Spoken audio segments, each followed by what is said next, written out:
Hello, my name is Stephen Scoltetti, and I'm a member of the faculty at the University of Mississippi, where I also serve as the director of the Declaration of Independence Center for the Study of American Freedom. The mission of the Declaration Center is to offer students, faculty, and citizens across the state of Mississippi an opportunity to engage in an academic study of freedom. The Declaration Center fulfills that mission in a number of ways. It services a Freedom Studies minor, it sponsors student scholarships and fellowships, it offers public lectures, and it also sponsors faculty research. If any of that sounds interesting to you, I hope you'll visit our website at independence.olemiss.edu, or you can always send us an email at freedom@olemiss.edu. In addition to all of these activities, the Declaration Center also hosts a participant-led reading group.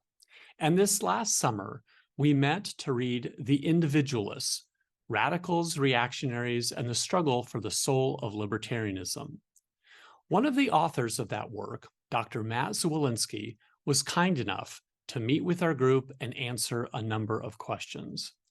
Dr. Zwolinski is a professor of philosophy at the University of San Diego, where he also serves as the director of the Center for Ethics, Economics, and Public Policy. I hope you enjoy this recording of our conversation as much as we enjoyed having it. Well, first, thank you very much, Dr. Zwolinski, for coming, speaking with us. And thank you very much for the book. That was a great reading over the summer. We enjoyed it very much, and we're very much looking forward to giving you our questions that various members of the group thought of. So I'll just start it off. So the first question that we have to present you with, that we'd like to hear your response to, is so in the book, instead of offering an official definition of libertarianism, you offer 6 features that help pick out certain family resemblances to identify libertarianism and what exactly that political school of thought is. Do you think that this sort of approach of pointing out different family resemblances is the best way of approaching any sort of political philosophy? Or is there something special about libertarianism that makes this approach uniquely helpful?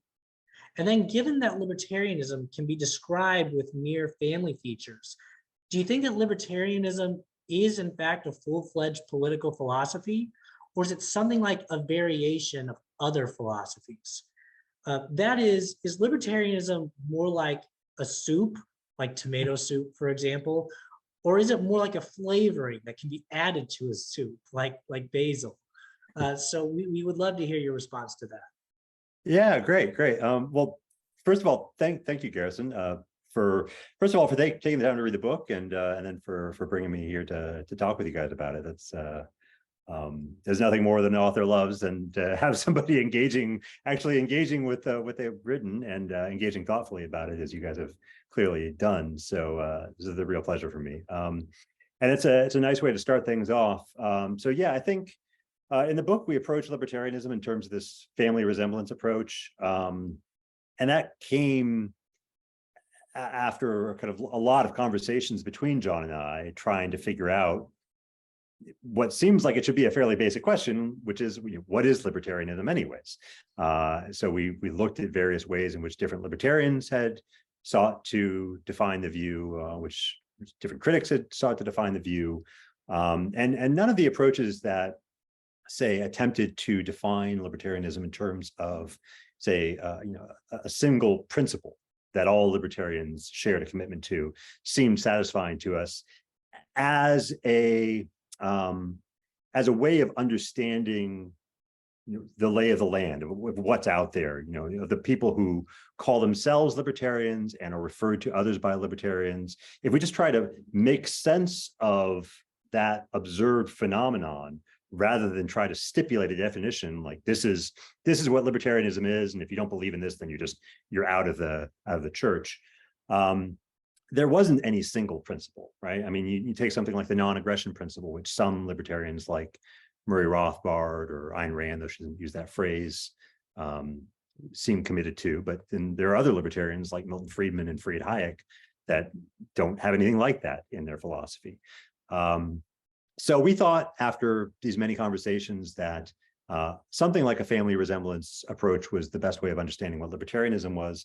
But also, I think, I'm generally a kind of Wittgensteinian in terms of, understanding of concepts anyways. I think probably most other political philosophies can be helpfully understood in that way. So for instance, take socialism, for instance, right? So I tend to, if I'm pressed to define socialism, define it in terms of state ownership of the means of production or something like that, which sounds like a nice, tidy, concept.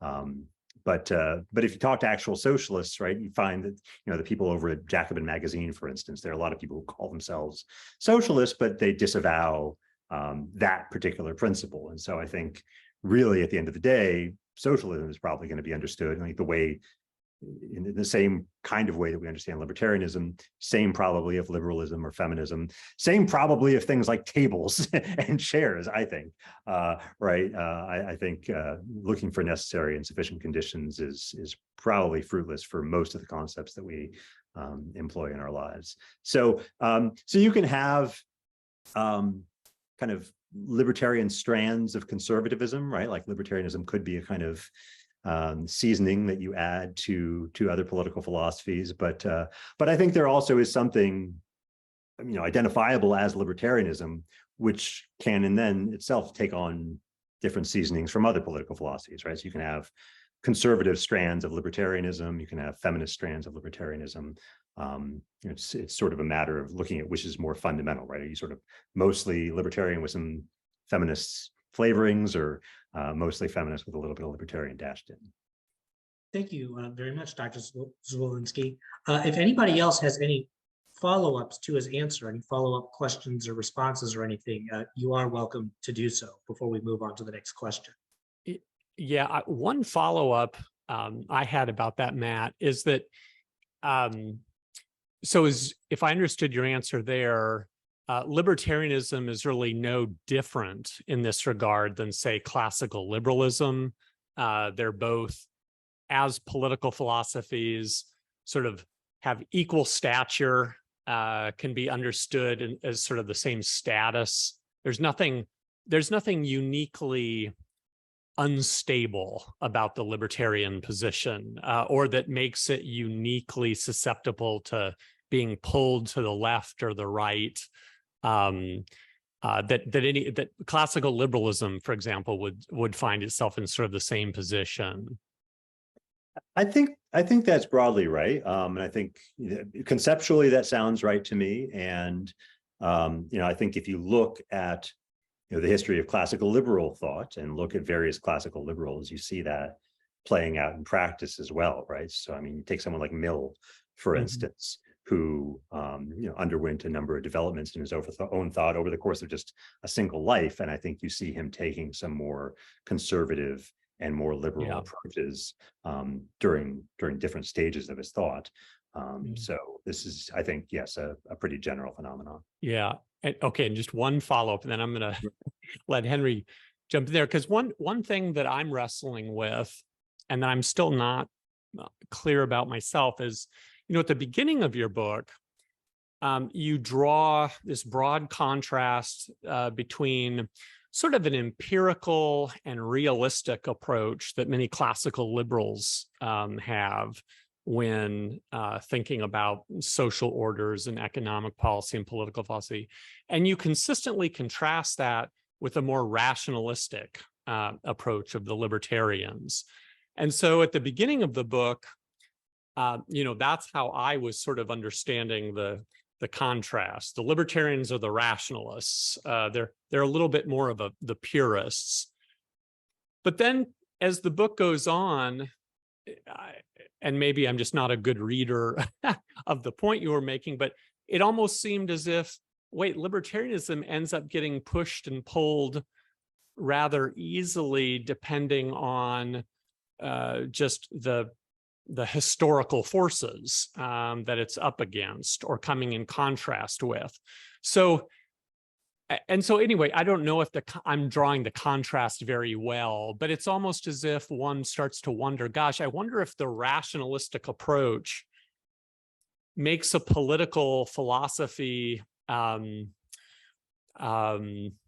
more amenable to taking different shapes as it confronts different historical forces, and a less rationalistic approach would somehow go through time in a different way, or appeal to people in a different way. I'm not phrasing that very well, but maybe that was kind of the surprise for me as I read through your book. Yeah, no, I thought that was a very nicely phrased question and a good point, actually. Which I don't express any view on this question in the book, and honestly, I don't know that I've really thought about it too deeply, but I suspect you might be onto something there. So what I do think, and what I have written about, both in the book and some of the follow-up pieces I've written, is the idea that these concepts on which libertarianism is built are quite open-ended. So if you're building a political philosophy in this kind of rationalistic approach, as we describe it, where you're sort of analyzing concepts and deriving your substantive political conclusions from and largely an analysis of those concepts, there are just a lot of different forms that can take, right? So it's not as though the concepts themselves, it's not as though a commitment to property rights, right? If you just say, I'm committed to property rights, that by itself doesn't commit you to any particular stance on a whole range of policy questions, because there are just a number of different ways in which that concept could be interpreted and applied in the real world. And so I think part of what's going on in the historical evolution of libertarianism and in the way that libertarianism has taken as many different forms as it has is that people have simply interpreted these concepts in very different ways. And probably, why do they do that? What is it that leads them to interpret them in different ways? That, in large part, I think, is a kind of sociological and psychological question, right? Like, what are people thinking about when they're deriving their libertarian theory? What are the issues that are looming large in their consciousness, either because of their own personal idiosyncrasies or because of what's going on in the world at the time, right? I mean, if you've got the conflict in Ireland taking place in the 19th century, and you have disputes over the legacy of British colonialism and people, kind of an active revolutionary movement making an argument based on, the unjust origins of British property titles in Irish land, then the land question, right, is going to loom very large for you, and it's going to be natural that the kinds of issues that people like Henry George raise about what is it that gives us, if anything, a property right in the raw resources of the land itself. Those questions are going to loom very, very large.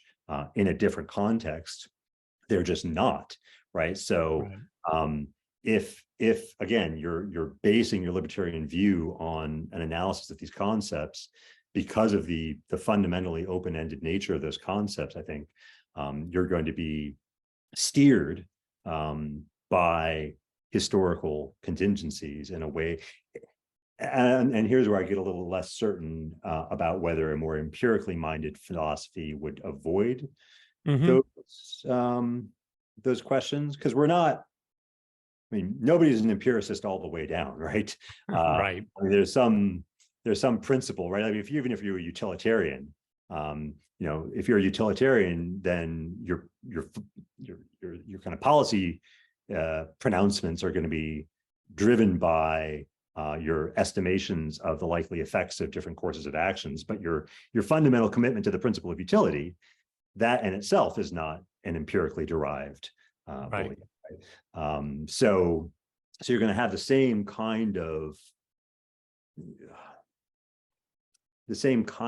principled commitment at the root of your philosophy, non-empirically principled commitment.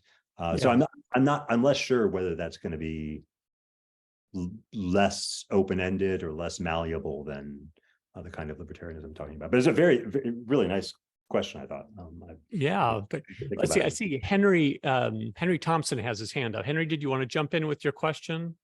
Yeah, that'd be great. So Henry Thompson, Econ Department here at Ole Miss. I had a question about whether it's more meta. One of the things that I took away from your book is libertarianism as a political philosophy, as an ideology, has these kind of, can be almost deconstructed down into these kind of various key concepts. And one of the very first comments that I raised in our discussion group is it'd be cool if there's another book about like this, but about socialism or communism. And so I was kind of thinking at a more meta level, do you think that your guys' approach can be extended naturally to basically any ideology anybody talks about or puts forward, and what that might mean for how we think about conversations about political philosophy or any specific one for that matter? Yeah, I mean, I think it's, so when you approach an ideology, there are different purposes with which you could approach it, right? So if you're approaching libertarianism, one thing you might want to do is sort of put forward as a normative matter the what you take to be the best version of a libertarian theory, in which case you'll probably wind up doing a lot of stipulation, right? You'll say, like, I think that libertarianism in its best form is based on this, right? It's based on self-ownership, or it's based on a commitment to autonomy or something like that. And then you'll try to spill out the rest of your theory. And, for all those libertarians that don't kind of match your stipulated definition of libertarianism, you'll just say, like, those are inferior versions. And that's what a lot of, normative political philosophy does, right? A lot of if you read someone like Nozick, you read somebody like Rand or Rothbard, they're trying to give you their best version of libertarianism. If, on the other hand, you're doing what John and I were trying to do in this book, which is try to just say, okay, like, let's try to figure out the history of this thing called libertarianism, then you want to take a less, I think, stipulative approach and a more exploratory one, and see, like, okay, like, there are all these things in the world that people are calling libertarians, right? Like, what is it that they have in common, if anything, by virtue of which they're all libertarian? And I think if you do that, if you take that kind of exploratory approach, the world's a messy place, and political ideologies are no less messy. And so you're going to have a hard time finding a box with very solid walls that can encompass everything that you want to call libertarianism. And I think the same thing is true for really any political ideology. Conservatism, for instance, is a notoriously difficult ideology to define. It's probably even better example of this phenomenon than libertarianism in a lot of ways. There simply isn't any single principle or like set of three principles, for instance, that all libertarian or all conservatives are committed to. And so it's, I think, partly due to the kind of anti-rationalistic nature of conservatism. It's just particularly suspicious of those kinds of principles. And so it winds up being a little bit of a tricky mess to define. The best, by the way, just offhand, because I've been looking around for like things to teach my students, like, this is what conservatism is, other than having them read some Burke and stuff, which is great, or some Oakeshott. But there was an anthology that Princeton University Press put out on conservatism, edited by a guy named Jerry Muller, and he wrote a great introduction, sort of explaining his view of conservatism, and I think broadly this kind of family resemblance approach, right? Like, here's some normative claims, here's some empirical claims that conservatives tend to be committed to. And I thought it was both very persuasive as an account of conservatism and very much in line with the kind of approach that John and I took in this book.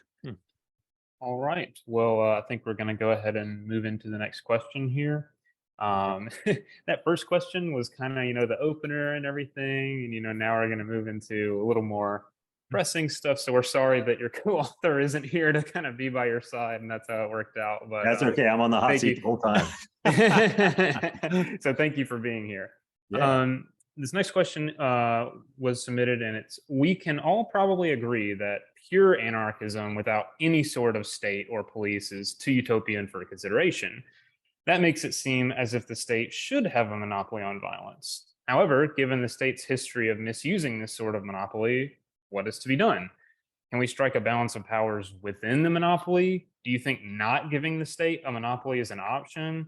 Would that better protect the lives of vulnerable populations? Yeah, so great. So I don't describe myself as an anarchist. I don't think of myself as an anarchist.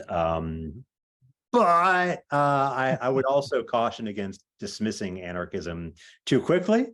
I think it's a very challenging view, and there's a lot to be said on its behalf, much more, in fact, than we do, in fact, wind up going into in the book, as is true with many of the topics that we cover in the book. We cover a lot of ground, and so we have to move over some things more quickly than we might like. But so I think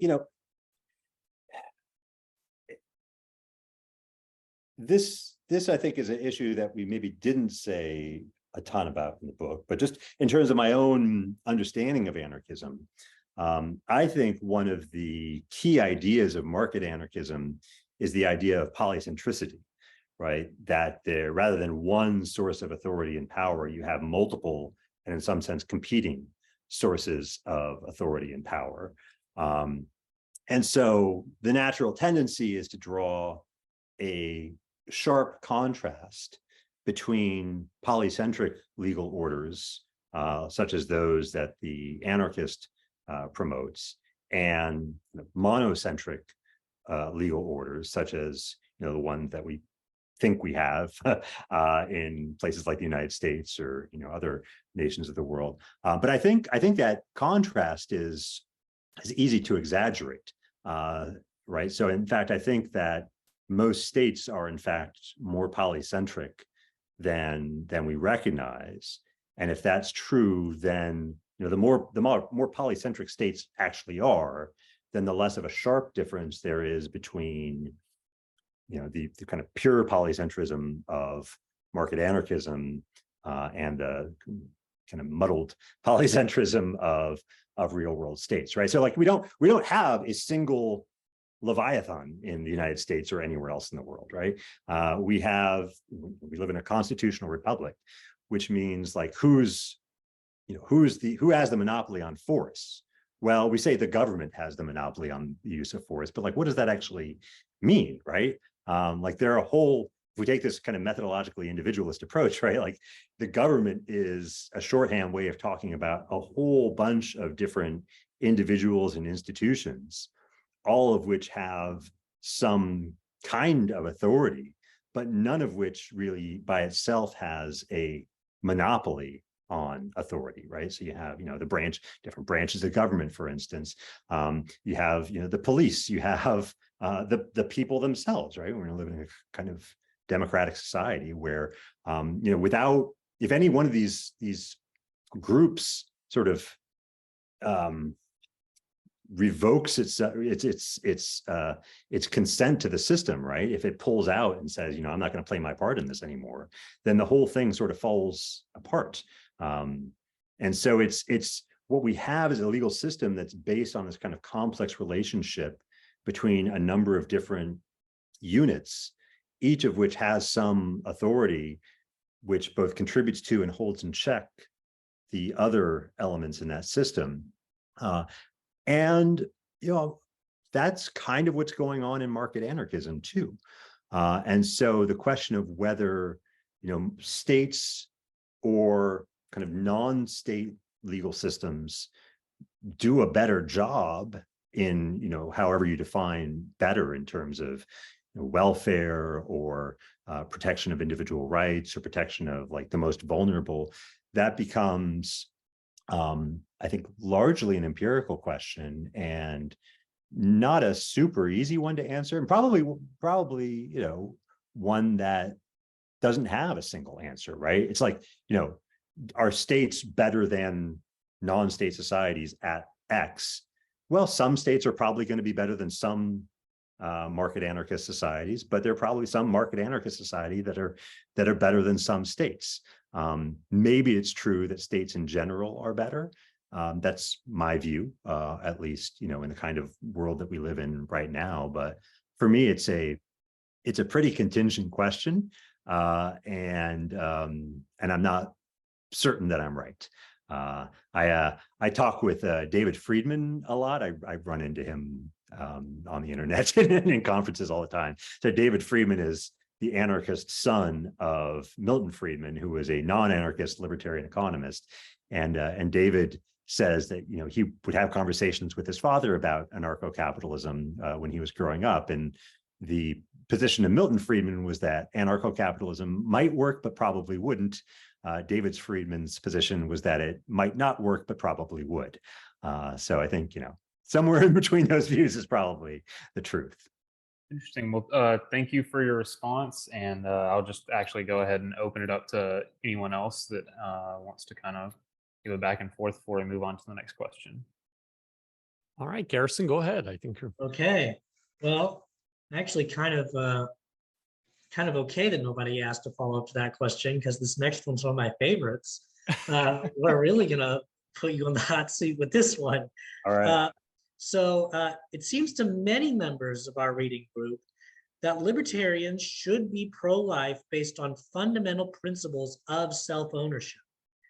Indeed, the bleeding heart version of libertarianism you offer seems particularly amenable to a pro-life position, since you are open to a libertarianism that promotes the well-being of the vulnerable. Won't there be many instances in which well-being trumps the negative liberty of orthodox libertarianism in issues, for example, of capital punishment, vaccine mandates, and affirmative action? So yes, we'd love to hear your response. All right, good. Yeah, this is something that libertarians have had a lot to say about since roughly the middle of the 20th century, and it's one that libertarians have been pretty split on. So if you just look at what libertarians say about the question of abortion, my read of the landscape is that probably more libertarians are pro-choice than pro-life, but the pro-life contingent is a sizable one, so it's not an overwhelming majority by any means. And if you look, okay, so that's what libertarians think. If you look at the underlying philosophy and what it should entail, from a more kind of normative perspective, it's unclear to me, right? So I think it depends on a couple of things. So it depends on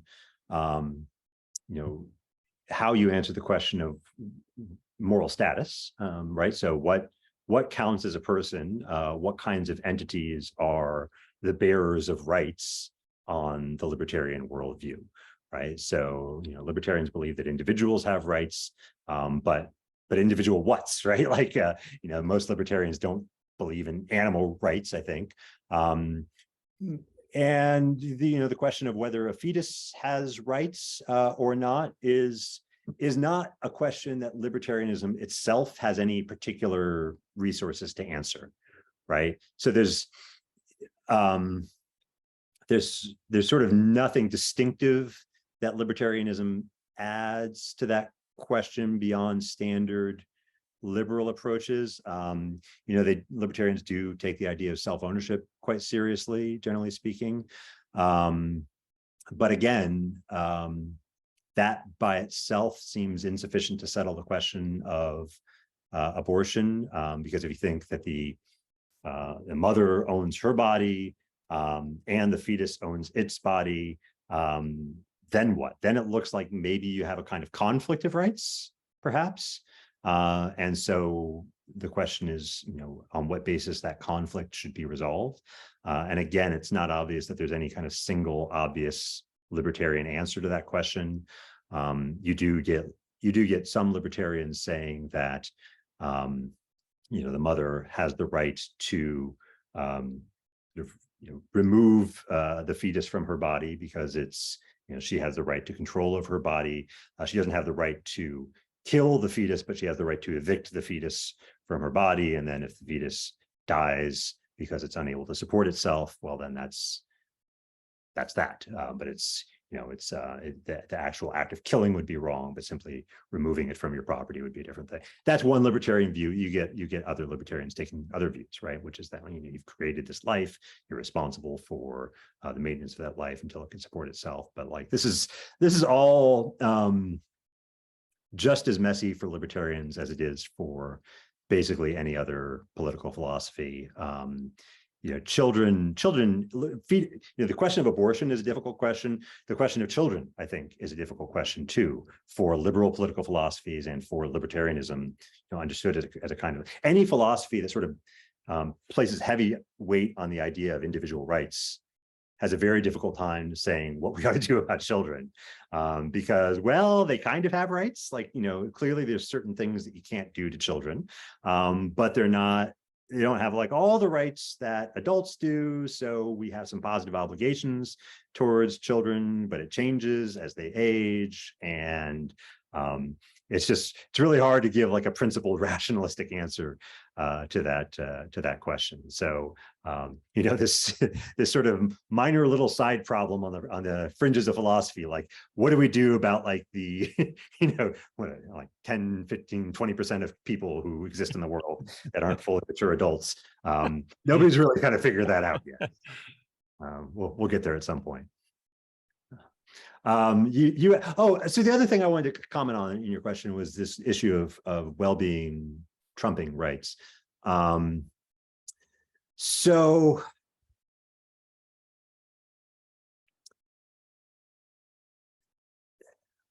I'm not totally convinced that's the right way to put it. There are cases where libertarians would say that you can't do something that it would negatively affect the well-being of someone else, but it's not because their well-being trumps your rights. It's because you're acting in a way that sets back their well-being would be a violation of their rights, right? So I think like, the way a libertarian would tend to talk about issues of involving infectious disease, for instance, would be, like if you're going out sort of knowingly spreading malaria among people, right, or typhoid or something, the issue isn't that you're making people less well off. The issue is that you're violating some kind of side constraint against aggression, right? So it's not the well-being itself, even though the well-being is being affected. It's the crossing of the boundary that is impermissible. Or you could take another approach and say that there are certain cases where lack of access to material resources on one person's parts undermines their capacity to act freely, right? And so there might be some grounds for redistribution, which would make the people better off in terms of well-being that you're giving the resources to. But again, that's not the point. The point isn't to make them happier. The point is to provide them with sufficient material resources that they can exercise autonomy or freedom or something like that, right? So I think we have to be careful in talking about well-being, because although most things that we do, most policies that libertarians support or oppose have some impact on well-being one way or another, it's generally not the well-being itself that is the justificatory principle for libertarians. It's some other thing that's maybe connected incidentally to well-being in some way. So actually, can I just, Jackson, do you mind if I ask a quick follow-up to that? So if I can just summarize that. So if the Orthodox libertarian allows the concept of well-being to come in to sort of the normative framework, that's not a threat to the libertarian position, because well-being is going to end up being sort of like a necessary condition or sort of an enabling condition to set up for the exercise of autonomy or rights, which is ultimately the goal. And the reason well-being isn't going to turn that into a different kind of political philosophy is ultimately, it's like I said, it's just an enabling what really is central to the political philosophy, rather than pushing freedom off of the pushing freedom out as a goal and putting well-being or happiness in its place, which would be a problem, because that would just change the overall character of the political philosophy. Is that okay as a summary? That's right. So there's going to be a whole range of cases in which well-being simply doesn't matter for right. Like I have no obligation to make you happy as a kind of fundamental political view. Like I have no obligation to give you a donut just because it would make you happier. I might have an obligation to allow you access to the natural resources of the earth, which would make you happier, but that's not the reason why I've got the obligation to do that thing. Right. Yeah.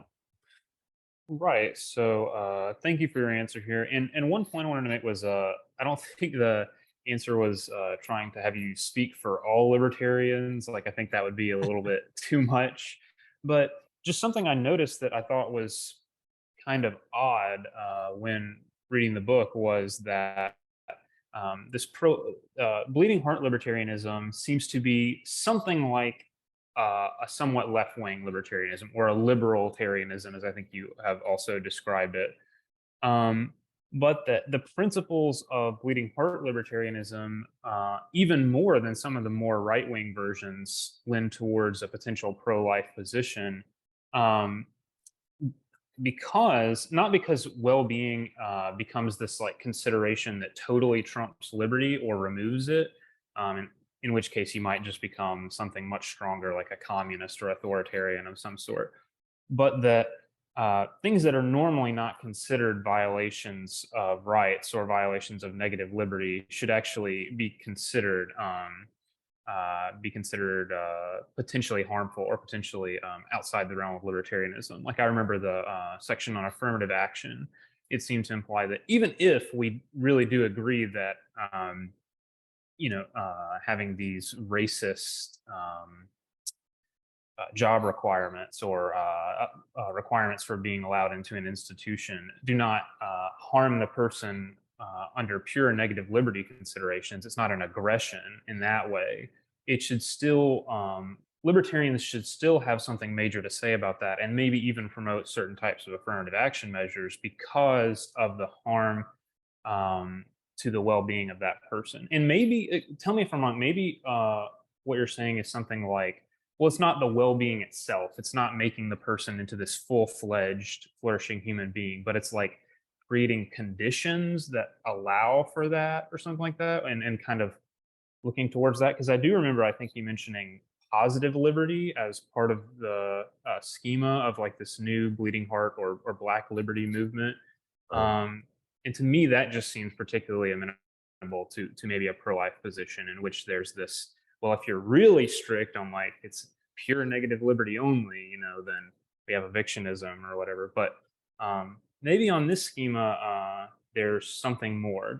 Does that make sense? Yeah. And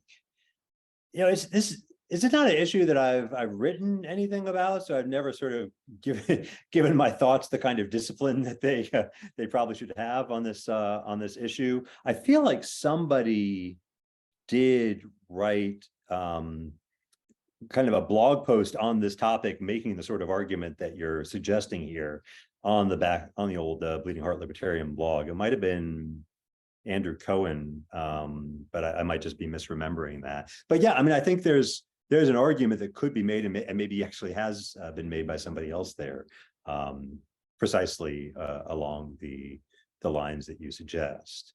Though again, it's going to turn in part upon these more kind of fundamental questions of moral status, right? So in other words, it's not just like how much does concern for the vulnerable weigh in your political philosophy. It's like, what kinds of entities have the kind of vulnerabilities about which we ought to be concerned, that is doing a lot of the work, right? So if you were Right. And thank you for including the thing about children too, because I think this is part of the matrix of problems here of like, well, some people want to confine it to the only issue is, with what's going on with the fetus, but after that, it's like it's kind of everything's figured out. But I think that's a good job of saying, there's some other considerations even further down the line too. So yeah, it's just such a massively important issue, right? Like, so it's obviously and massively important issue, that it's in a way it's shocking that people haven't spent more of their philosophical energies writing about it, but it is also a very difficult issue to say anything sort of philosophically precise and compelling about either, right? It's whatever system you have for dealing with adults kind of breaks down when you try to apply it to children, and so you wind up saying things that look kind of ad hoc, reasonable, but like ad hoc, and so unsatisfying in a kind of more comprehensive way. Right, Jackson. Well, I think you have the next question, Jackson. Yeah, so our fourth question here says, in your book, you make a distinction between liberalism and authoritarianism, referring to them as something like irreconcilable opposites. Their principles are kind of fundamentally irreconcilable. So I had page 223 here. You talk about that.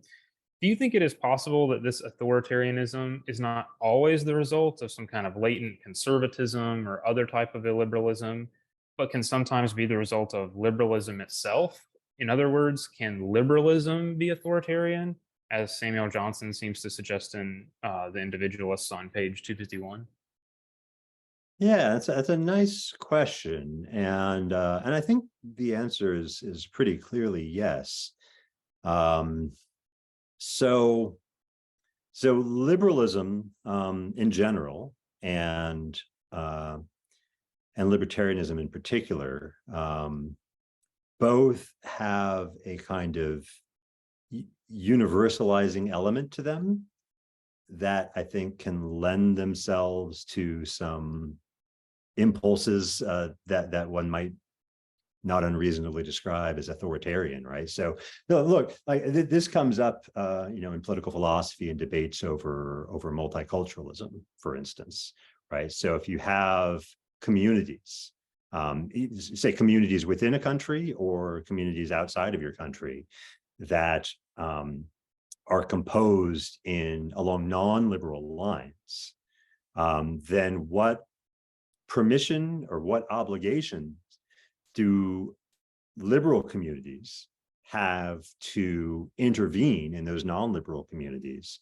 to make them more liberal, right? So can you impose liberalism by force upon a community that says it doesn't want it, right? There's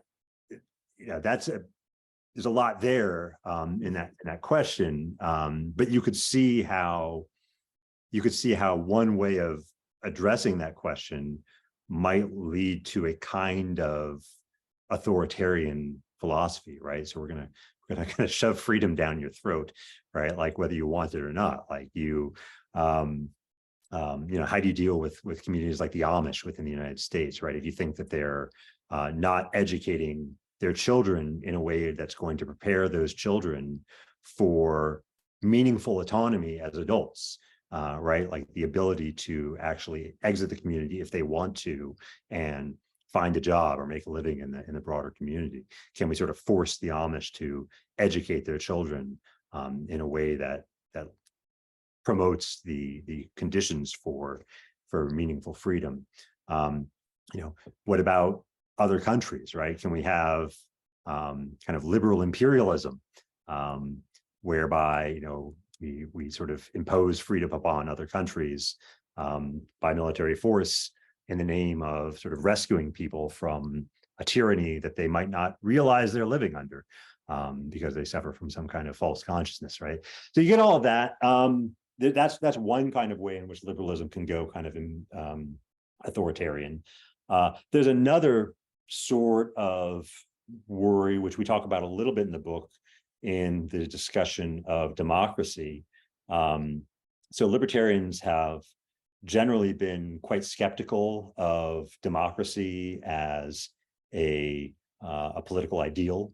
And the reasoning is fairly straightforward, right? So libertarians believe in individual rights. Like, that's what matters. What matters is that your negative freedom, your property rights, your self-ownership, that those rights are being respected. The form of government that creates the conditions for those rights to be respected, they don't really care about that so much, right? It's you don't have any, on the libertarian view, you don't have any fundamental right to a vote.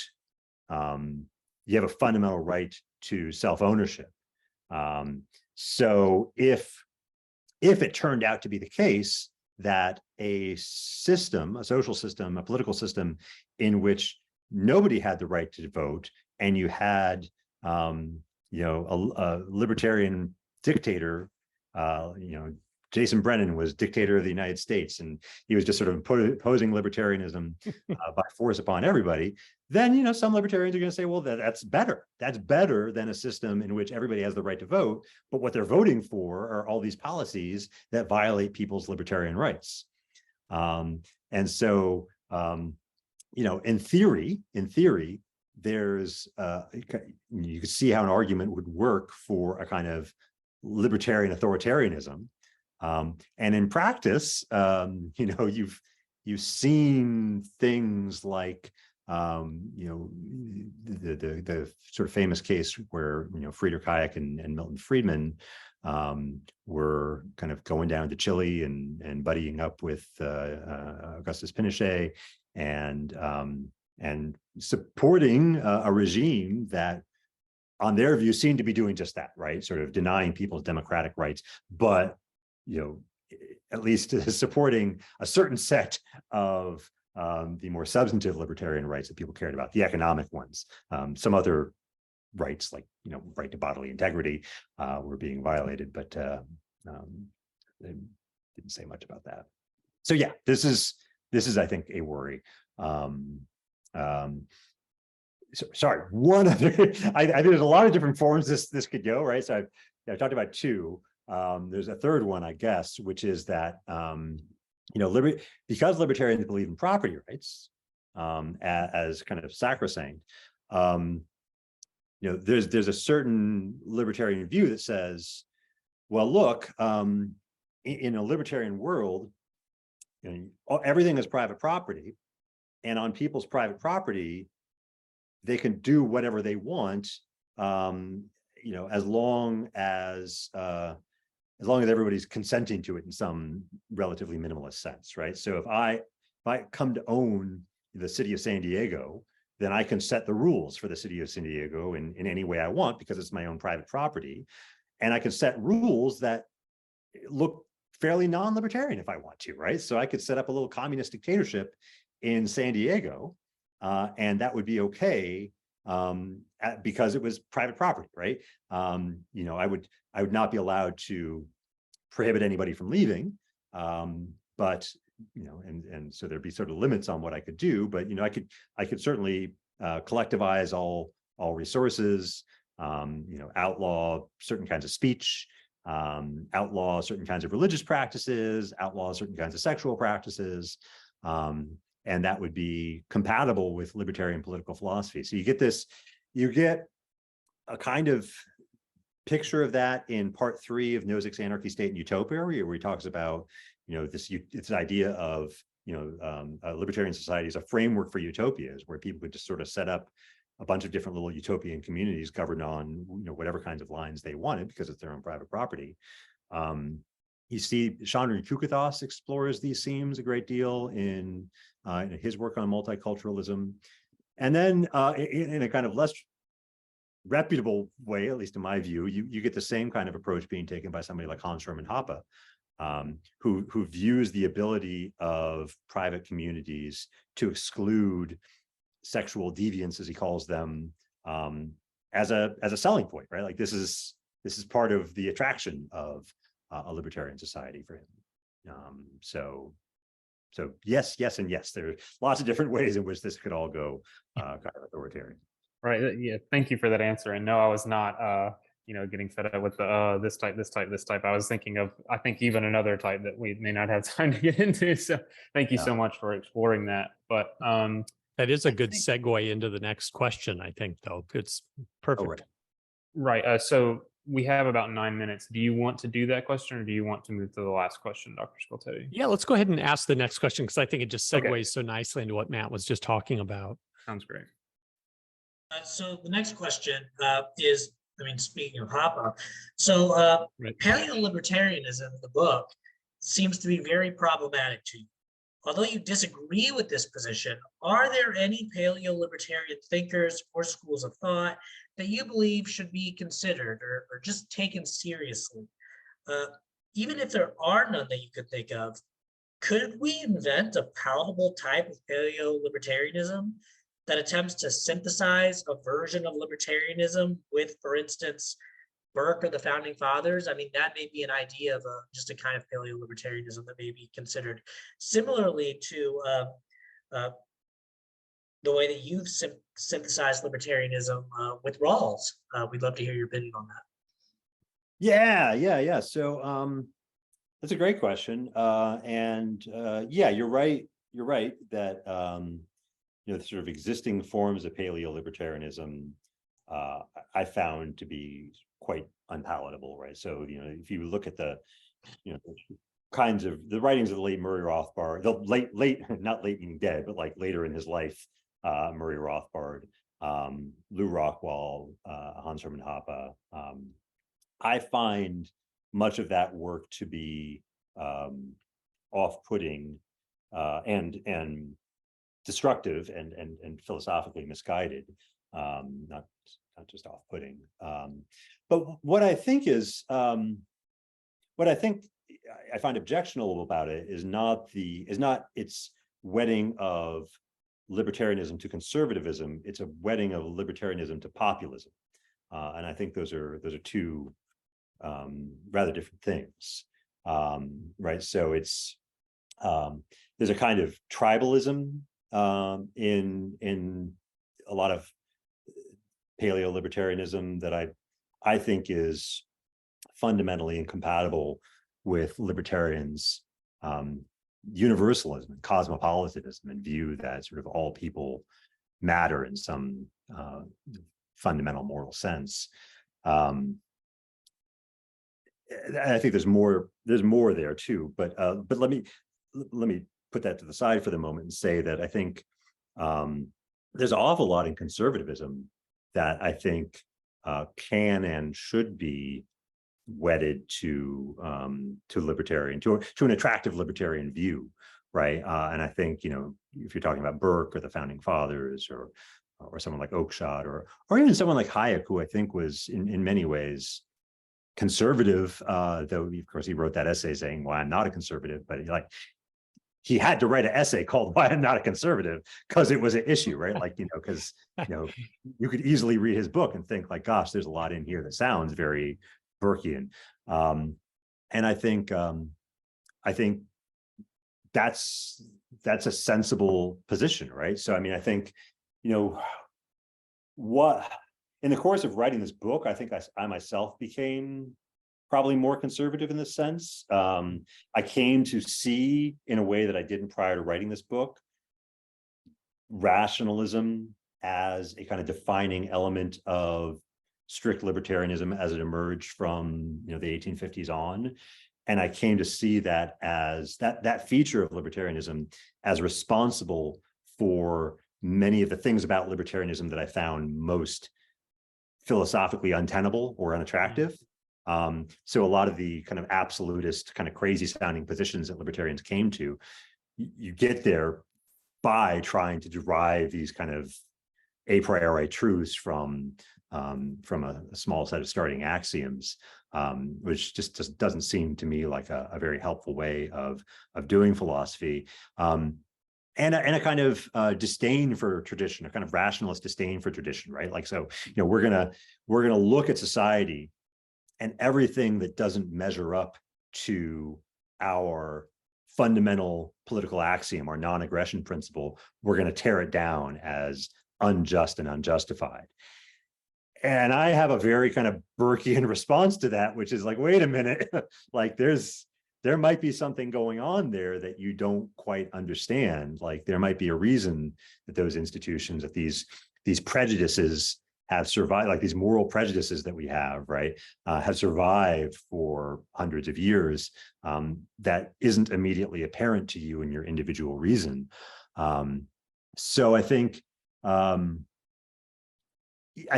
know, a libertarianism that was more sensitive to that kind of respect for tradition, a distrust of abstract reason, even other stuff like, you know, the sort of emphasis on individual virtue, and an emphasis on the importance of a kind of transcendent moral order. I think those are elements of conservatism that would strengthen a libertarian worldview, right? Like, so, you know, libertarianism doesn't work without people who are capable of self-governance, right? You're not going to get an attractive society just by burning down the government. You've got to have people who are capable of governing themselves, of disciplining themselves, in order to make an attractive society. And that doesn't just happen. You can't just sort of change the institutions and automatically you get the right kind of person emerging from it. So I think the conservative emphasis on the importance of virtue and the importance of the prerequisites of virtue, that is all something that libertarians, again, can and should take on board. So to the extent that that makes it a kind of a certain species of paleo view, that's something that I'm very much open to, and in fact, kind of interested in exploring in my own work moving forward. Yeah. The Rawls stuff, by the way, was John. Like he has a lot more respect for Rawls than I do. Like I think the basic idea that you ought to care about like society's vulnerable, that's right. Like, and you get that in Rawls, but like Rawls has a very particular way of cashing that basic idea out that I think is largely misguided. And so I wouldn't call myself a Rawlsian. I think that's right. John has a lot more sympathy for Rawls's political philosophy than I do. Well, that's bringing us up almost right to 60 minutes. So actually, I'll cut right to one final question for you, Matt. Now that you've written this book and you know libertarianism so well, both theoretically and historically, who is your favorite libertarian thinker in the history of this movement? Setting yourself aside, of course, just in the grand sweep of libertarianism, when you think of all these incredible and interesting thinkers, is there one you find yourself keep coming back to now that you know as much as you do? Yeah, it's yeah. I mean, I'm not sure there's just one, right? Like it's an unfair question. Yeah. Yeah, you know, because there's I have a lot of thinkers that I love for different reasons, right? So you know, in some ways, I really love Lysander Spooner. I think he's just very exciting and invigorating. But he's a bit of a loon. Like, I think, you know, if you look at the actual substance of his philosophical thought, it's just kind of crazy. And the arguments are terrible for the most part. But he has this kind of boldness to him, and intellectual courage and political courage that I find inspiring and invigorating. And he's kind of libertarian to the max, right? So he's like, he takes this idea that I find a lot of attraction to, and he just dials it up to 11 in a way that I think is just cool.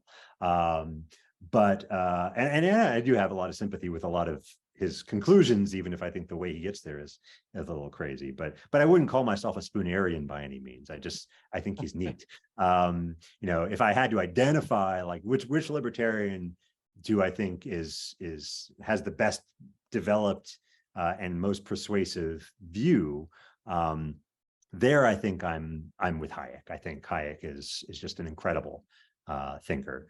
I think, you know, his political philosophy is nuanced and subtle and rich, and right. Like, I think he takes on truths from kind of the Humean tradition of political thought. I think he takes on conservative insights from people like Burke. I think he takes on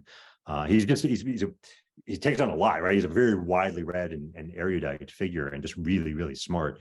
You know, and so you don't get the sense that he's ignoring truths for the sake of an ideology, right? Which I think you do in some other libertarian thinkers, right? It's like, if it's not libertarian, like, they can't learn from it. And you never get that sense with Hayek, right? Like, Hayek will learn from anybody that has something to teach him. And so what you get is kind of hard to characterize at the end of the day, right? It's like hard to say that Hayek is or isn't conservative, or he is or isn't even libertarian. But that's a feature, not a bug for me. I think, you know, it's he's prioritizing truth above simplicity. Yeah. All right. Well, thank you so much. This has been delightful. I'm sure the rest of the group agrees. And I'll be reaching out to you in a little bit, but thank you again, Matt. It's been a real pleasure, and we thank you for your time. Oh, that was a lot of fun. Thanks. I really appreciate you guys reaching out to me, and happy to talk to any more if you want to follow up over email. I love talking about this stuff, so I'll do it even for free. All right, good. All right. Well, thank you so much. All right, thanks, guys. Take care. Bye.